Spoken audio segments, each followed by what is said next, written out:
Oi, gente, aqui é o Edson Aran e essa aqui é a coluna Diários do Aran, um espaço despretensioso onde eu falo de coisas que eu tô lendo, que eu tô vendo, que eu gosto e que talvez, quem sabe, vocês também acabem gostando, né? Então fica aí que eu já volto.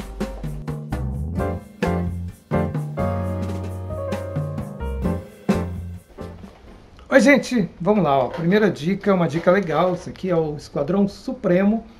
É um lançamento da Panini, tá? Eu acabei de comprar, estou me divertindo muito com isso aqui.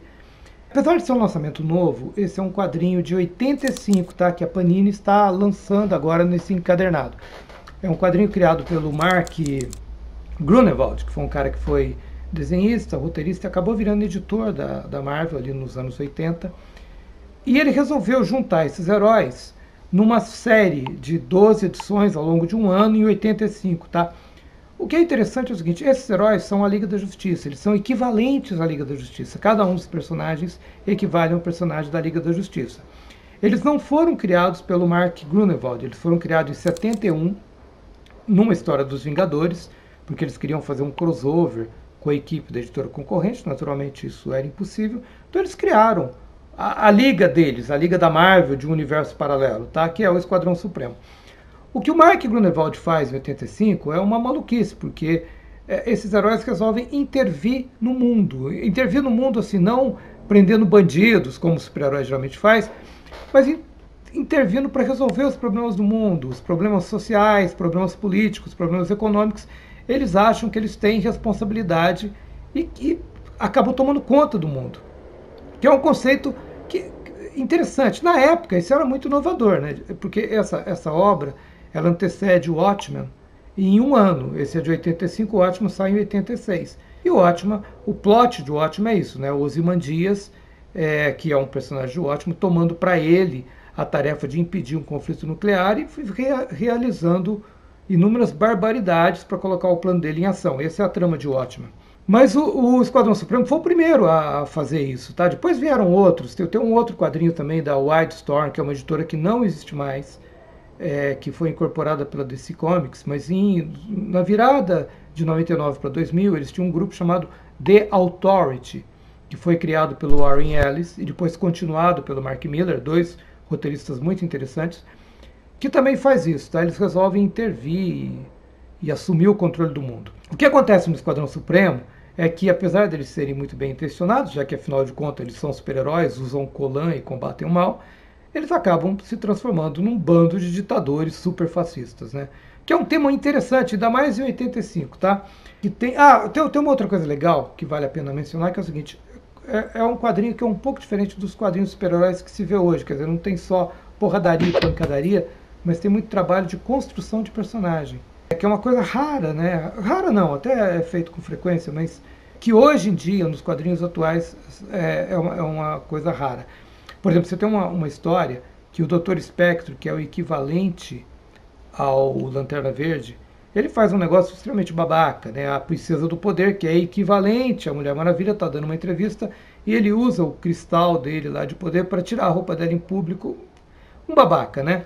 E ao longo da história você vai vendo que o cara é um babaca, irresponsável, que não quer saber de nada, mas ele acaba provocando a morte de um membro do grupo sem querer e mata um cara, e ele se sente responsável pelo irmão, o irmão mais novo desse personagem, que é um guri, um garotinho, que tem o Dr. Espectro como ídolo. Então você vê essa transformação, que é uma coisa interessante de você ver numa revista de quadrinhos de super-herói, tá? Bom, é isso, tá? Vale a pena, porque a história é boa, é legal, e é um registro também do primeiro supergrupo político, vamos dizer assim. Acabou de sair da Panini. Ok, gente, já falamos de quadrinho, vamos falar de literatura séria. Olha isso aqui, ó. Vanguarda Europeia e Modernismo Brasileiro, do Gilberto Mendonça Telles. É uma nova edição de um livro muito bacana, um livro que eu tenho a edição anterior, é um livro que eu gosto muito, releio sempre, e quando eu soube que a José Olímpio ia lançar uma nova edição, eu imediatamente encomendei e comprei. Porque esse livro ele passa a limpo todas as vanguardas artísticas e literárias do século XX. Na verdade, o Gilberto Mendonça Telles, que é um professor, um crítico literário, ele começa na Belle Époque, porque já existia essa inquietação da arte, e vai trazendo, ele começa em Baudelaire, por exemplo, e vai trazendo isso até 62, até o poema Processo, que é a última vanguarda aqui do Brasil a escrever manifesto. Então você tem toda a vanguarda europeia, ou seja, a Dada, o realismo, o futurismo e o modernismo brasileiro, que é a poesia pau-brasil, poesia antropofágica, poesia concreta e assim vai. E ele vai explicando cada movimento e trazendo cada manifesto. Os manifestos são uma delícia, porque são peças literárias, cartas de intenções muito bem escritas e que traduzem muito bem as inquietações daquele grupo artístico e daquela época. É muito legal. Eu tenho que confessar que o meu romance Delacroix, Escapa das Chamas, que é um romance de ficção científica passado no futuro de São Paulo, que tem um crítico de arte, o Wagner Krupa, que corre atrás de artistas de vanguarda perigosos, ele tem muito a ver com esse livro aqui do Gilberto Mendonça Telles, porque eu parodiei vários manifestos no meu livro, que é uma sátira, tá? É muito legal esse livro, tá? Vale a pena, vale muito a pena, porque essa coisa de escrever uma carta de intenção, de você fazer um manifesto, de você fazer as suas propostas por escrito, é uma coisa que mapeou a arte de vanguarda no século XX e também explica um pouco da história política do século XX. Né? Vários desses movimentos de vanguarda, eles acabaram se misturando com a política. Então, por exemplo, o futurismo do Marinetti, que é um movimento que surge, o primeiro deles, né, que surge em 1909, na Itália, o Marinetti acabou se aliando ao fascismo do Mussolini.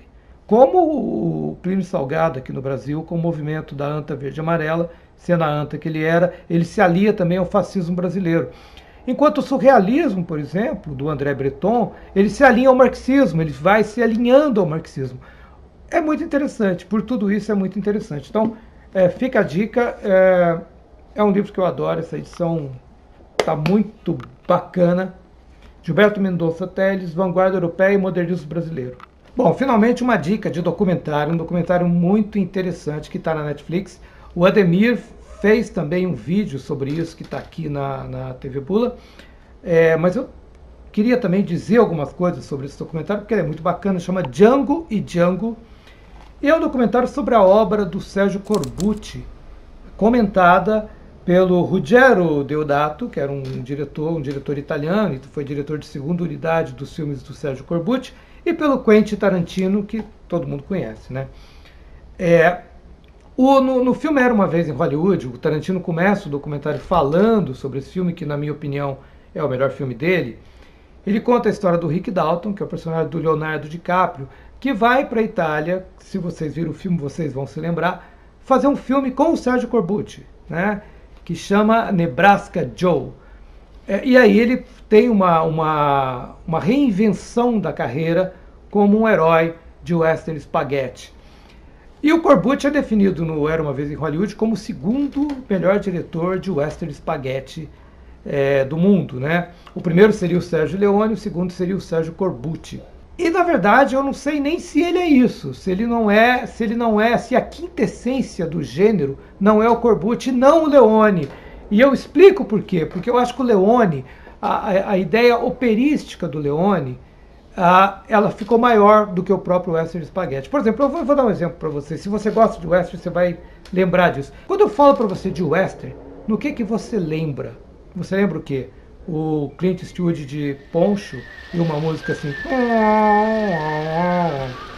Se você lembra disso, isso já é um western desconstruído. Isso já é um western reinventado e desconstruído pelo Sérgio Leone. A questão é que a desconstrução dele ficou tão mais famosa que hoje ele substitui o western anterior, o western que era feito nos Estados Unidos.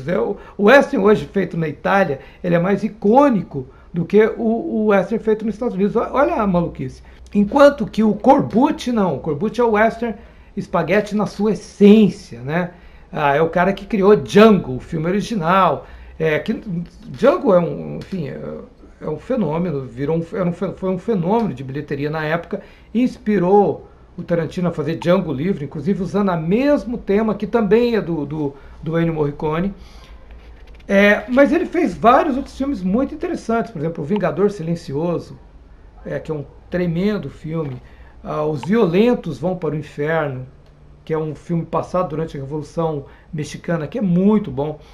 O Corbucci fez mais de 60 filmes, inclusive várias comédias do Bud Spencer e do Terence Hill, da série Trinity, foram dirigidos por ele, tá? O documentário passa a limpo o trabalho do Corbucci, que era um carpinteiro, tá? Era um carpinteiro, assim, da arte do cinema. Você vê os planos, você vê como ele pensava o filme, e você vê que ele é um carpinteiro, ele dominava muito bem a arte de fazer filme, né?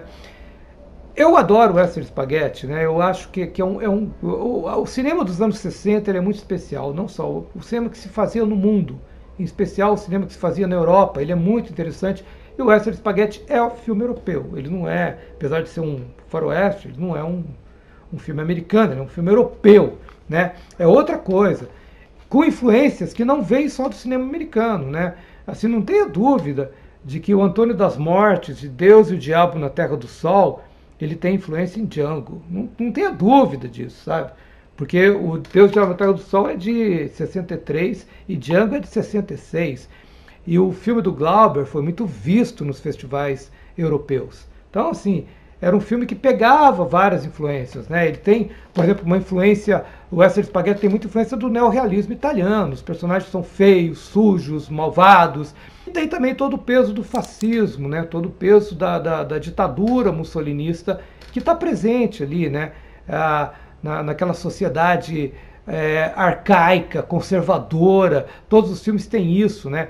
Uma sociedade na qual você não pode confiar, né? Você não pode, não tem aquela coisa do filme do John Ford, onde a sociedade é a base daquele herói de western. Não, no Western Spaghetti, geralmente é o herói, que é um anti-herói, contra a sociedade, sempre contra a sociedade. A sociedade nunca está do lado dele, ele está sempre agindo contra a sociedade. É muito, muito legal. E uma outra coisa que vale a pena mencionar também, que eu acho que é pouco mencionado, é que, também por causa do fascismo, todos os filmes estrangeiros eram dublados na Itália, né? O que muda muita coisa. Por exemplo, John Wayne sempre falou italiano na Itália. Então era comum você ter atores falando italiano. Por isso que o Western Spaghetti nasce daquilo, porque é muito normal você ter um cowboy falando italiano, eles já falavam italiano, então tudo bem você fazer um filme como eles faziam, né?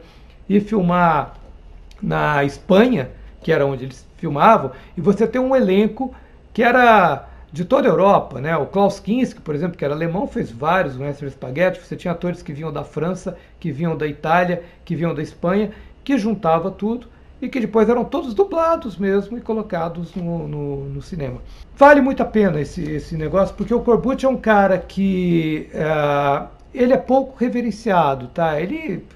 Gente que gosta de cinema, e principalmente gente que gosta de Western Spaghetti, conhece o trabalho dele. Mas ele é pouco reverenciado, ele não é tão reverenciado quanto é o Sergio Leone ou quanto é o Ennio Morricone, que era o compositor das trilhas e tal. Ele fica meio em segundo plano. E esse documentário restaura a importância do Corbucci, que é um cara muito legal, tá? Então vale a pena.